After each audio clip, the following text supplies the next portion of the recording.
तो हम डिस्कस कर रहे थे ऑस्मोसिस जो है हमारे बॉडी में किस तरह से इम्पोर्टेंस रखता है। तो it help in the transfer of water and various nutrients between blood and fluid of cells. तो ब्लड एंड सेल्स की फ्यूल में वेरियस न्यूट्रिएंट्स एंड वाटर को ऑस्मोसिस के द्वारा ही ट्रांसफ़र किया जाता है। Plant also use osmosis to take in water and minerals essential for its growth.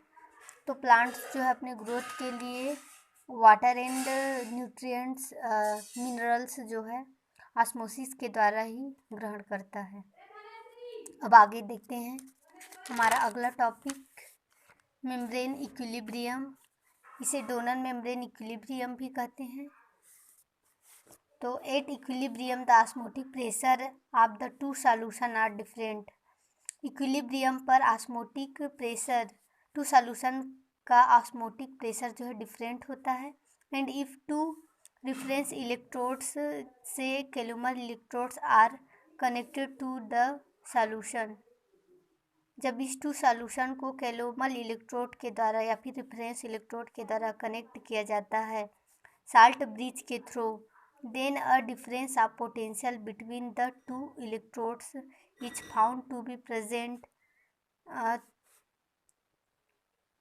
तो टू इलेक्ट्रोड के बीच पोटेंशियल में डिफरेंट पाया जाता है, तो इसे हम मेम्ब्रेन इक्विलिब्रियम कहते हैं। इसलिए Donnan is known as Donnan membrane equilibrium. इसे सबसे पहले डोनेन ने देखा था, इसलिए इसे डोनेन मेम्ब्रेन इक्विलिब्रियम कहते हैं। The potential development between the two solution is दस नोन एज डोनेन पोटेंशियल। और इसके पोटेंशियल को डोनेन पोटेंशियल कहा जाता है।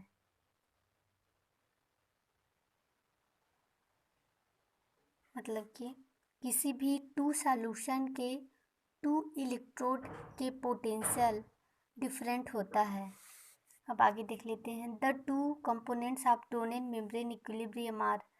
डोनेन मेम्ब्रेन इक्विलिब्रियम के टू कंपोनेंट्स होते हैं, इंटरनल सॉल्यूशन, एक्सटर्नल सॉल्यूशन। तो इंटरनल सॉल्यूशन देख लेते हैं। दिस सॉल्यूशन में be of any protein congo red. जिस प्रकार का सॉल्यूशन जो है कोई भी प्रोटीन जैसे कांगोरेड हो सकता है। It is a sodium salt of complex sulphonic acid. जो सोडियम कांगोरेड होता है वह कॉम्प्लेक्स सल्फोनिक एसिड का सोडियम साल्ट होता है। One of the ion is generally non diffusible and approaches the colloidal dimensions. The other ion is small enough and it's is diffusible across the membrane. This solution is taken as the left solution. इसमें जो one ion होते हैं वो non डिफ्यूसिबल होते हैं, मतलब membrane के पार नहीं जाता है। जो दूसरा आयन होता है वो डिफ्यूसिबल होता है, छोटा होता है, तो वह मेम्ब्रेन के पार चला जाता है और इसे हम लेफ्ट सॉल्यूशन कहते हैं, इंटरनल सॉल्यूशन को। सेकेंड है external solution. This solution is generally a solution of an electrolyte. इस प्रकार का सॉल्यूशन जो है इलेक्ट्रोलाइट का एक सॉल्यूशन होता है। Both ion of which are diffusible. इसमें दोनों आयन जो है डिफ्यूसिबल होते हैं और मेम्ब्रेन के अक्रॉस जो है चला जाता है, जैसे कि sodium chloride, calcium chloride, ETC। This solution is right solution. इस सॉल्यूशन को राइट सॉल्यूशन कहते हैं।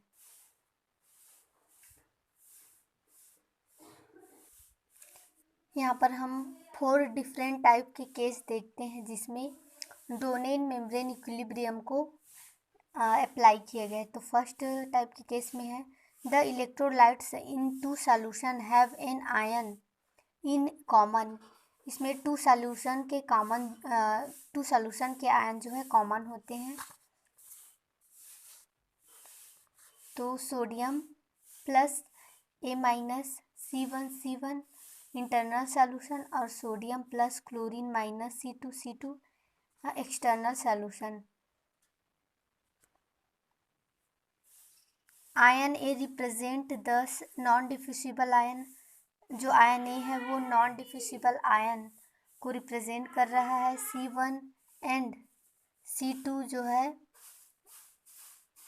Are the respective concentration of the ions.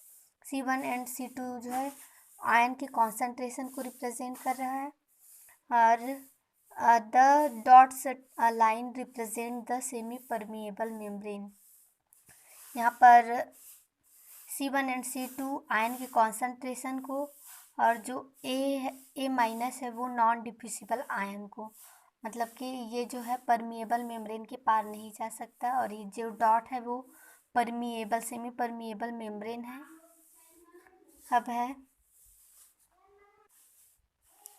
अब हम यहाँ पर देख सकते हैं कि ये जो है लेफ्ट हैंड सॉल्यूशन है, तो लेफ्ट हैंड सॉल्यूशन में आयन नहीं है, तो कुछ राइट हैंड सॉल्यूशन में जो आयन है उसको लेफ्ट हैंड आयन में डिफ्यूज़ कर देंगे।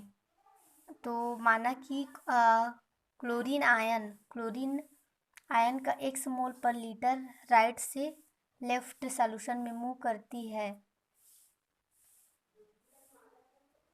तो हम जानते हैं कि जो डोनेन मेम्ब्रेन इक्विलिब्रियम होते हैं उसमें दोनों सॉल्यूशन न्यूट्रल होने चाहिए। तो उसे न्यूट्रल करने के लिए इस साइड का जो आयन है उसे इस साइड में रिमूव कर देंगे जहाँ पर आयन नहीं है।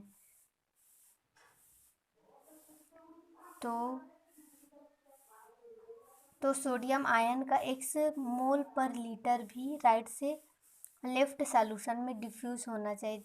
तो यहाँ पर जो सोडियम आयन है वो भी राइट से लेफ्ट सॉल्यूशन में डिफ्यूज़ करेगा, उसका 1 मोल पर लीटर है। तो यहाँ पर देखते हैं the equilibrium concentration will thus be as famous sodium plus A minus chlorine minus, तो C1 प्लस एक्स। फिर यहाँ जो राइट साइड का सॉल्यूशन है उसमें है sodium plus chlorine minus C2 minus x. तो से del n moles of sodium plus and del n moles of chlorine from right to left, the work done will thus to be equal to 0। तो यहाँ पर जो right side में जो ion है उसको हम लेफ्ट साइड में डिफ्यूज़ किए हैं। तो राइट से लेफ्ट सॉल्यूशन में जिसका मोल जाएंगे तो उस मोल जाएगा सोडियम का, तो उसे सोडियम का डेल एन मोल कहेंगे। और क्लोरीन जब राइट से लेफ्ट में जाएगा तो उसे क्लोरीन का डेल मोल कहेंगे। तो देखते हैं del n R T log sodium right upon sodium left plus del n R T log chlorine right upon chlorine left is equal to 0। तो sodium left upon sodium right is equal to chlorine right upon chlorine left. तो same side जैसे left है तो left को एक side और right को एक साइड रखते हैं। तो sodium left chlorine left sodium right chlorine right. तो substituting the respective concentrations we get, तो C1 प्लस एक्स जो कॉन्सेंट्रेशन है उसको देखते हैं। तो सोडियम का कॉन्सेंट्रेशन कितना है, यहाँ पर हम लोग लिए हैं C1 प्लस एक्स ले लेते हैं। और क्लोरीन का कितना है, एक्स है, तो यहाँ एक्स लिए हैं। और यहाँ पर जो सोडियम है उसका C2 प्लस एक्स, और क्लोरीन का भी C2 माइनस एक्स, इसका भी C2 माइनस एक्स, इसका भी C2 माइनस एक्स। तो ये हो जाएगा C2 माइनस एक्स स्क्वेयर। फिर यहाँ पर C2 square upon C1 plus 2C2 or C2 minus x upon x is equal to C1 plus C2।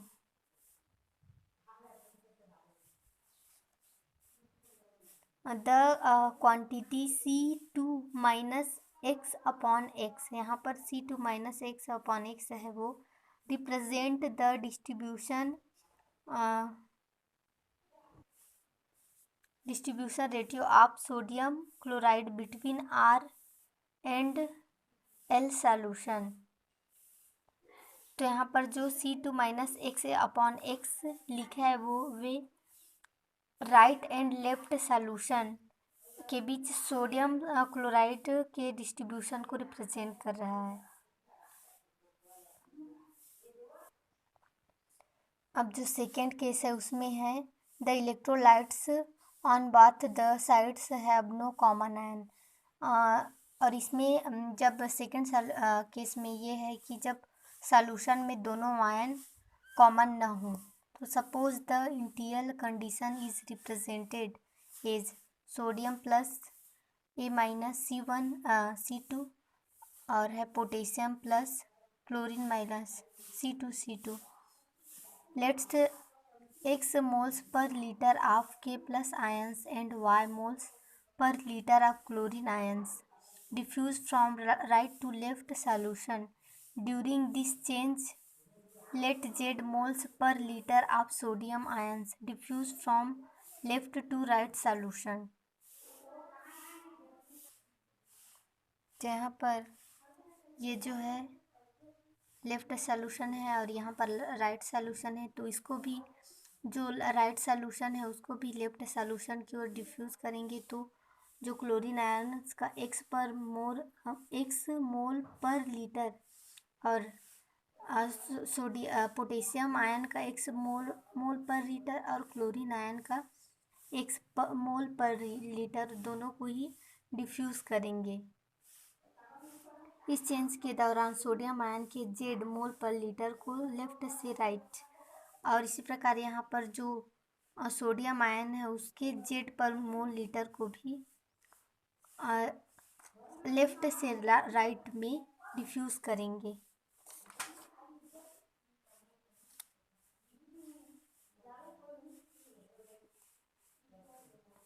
तो the common of equilibrium is then represented as, तो इसमें भी sodium plus ion A minus potassium plus chlorine minus ठीक उसी तरह करेंगे जैसे हम फर्स्ट केस में किए हैं। तो C1 minus Z C1XY sodium plus potassium plus chlorine minus, तो यहाँ जेड है सोडियम का लेफ्ट टू राइट ट्रांसफ़र किए हैं, तो C2 minus X C2 minus Y. तो for an infinitesimal change the amount transferred are del n moles of sodium from left to right and del n moles of chlorine from left to right। तो यहाँ पर जो left right का solution है वो left to right diffuse कर रहा है और जो सोडियम एंड पोटेशियम का जो मोल पर लीटर है क्रमशः एक्स एंड वाई वो जो है राइट से लेफ्ट डिफ्यूज़ करेगा, तो उसे हम del n and del n से शो करेंगे, left right sodium del n and chlorine del n से। तो इसको देखते हैं, therefore del n R T log sodium left sodium right minus log del n R T log chlorine right chlorine left is equal to 0। तो sodium plus left chlorine left is equal to sodium plus right chlorine right right को एक side left को एक side लिए हैं। फिर है similarly potassium plus left chlorine minus left potassium plus right and chlorine minus right. Potassium chlorine और potassium chlorine right left and right के लिए किए हैं। तो substituting the respective concentration is expression 1 we get, तो C1 minus Z Y Z C2 minus Y, ये जो है सोडियम की वैल्यू है सोडियम का जो मोल पर लीटर है वो, और Y जो है क्लोरीन का है, और Z जो है, तो or from equation 3 and 4 we get, equation number 3 and 4 से देखें तो y C1 plus C2 upon C2 is equal to C2 minus y, C2 minus y upon y, C1 plus C2 upon C2, or y is equal to C2 square C1 plus 2C2। तो once the value of y is taken, the value of x can be calculated from equation 4 and that of to form the expression z is equal to x minus y।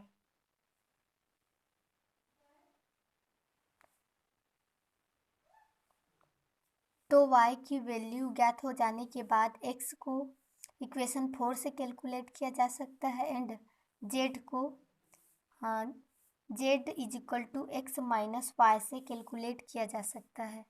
इसी प्रकार हम third case में भी देख सकते हैं। इसमें third case में one of the solution is water alone.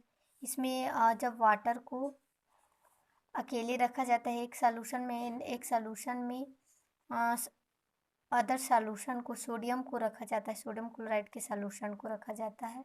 तो ये किस प्रकार से डोनेट मेम्ब्रेन इक्विलिब्रियम अप्लाई होता है उसको देखते हैं। वैसे ही करते हैं जैसे फर्स्ट एंड सेकंड केस में किए हैं, और फोर्थ केस में भी वैसे ही करेंगे। फोर्थ केस में हम लोग पॉलीवेलेंट आयन को लेते हैं, इलेक्ट्रोलाइट्स के रूप में पॉलीवेलेंट आयन को लेकर के कंसीडर कर सकते हैं। तो फिर ये टॉपिक हमारा कंप्लीट हुआ। Thank you ma'am and thank you all of you friends for watching.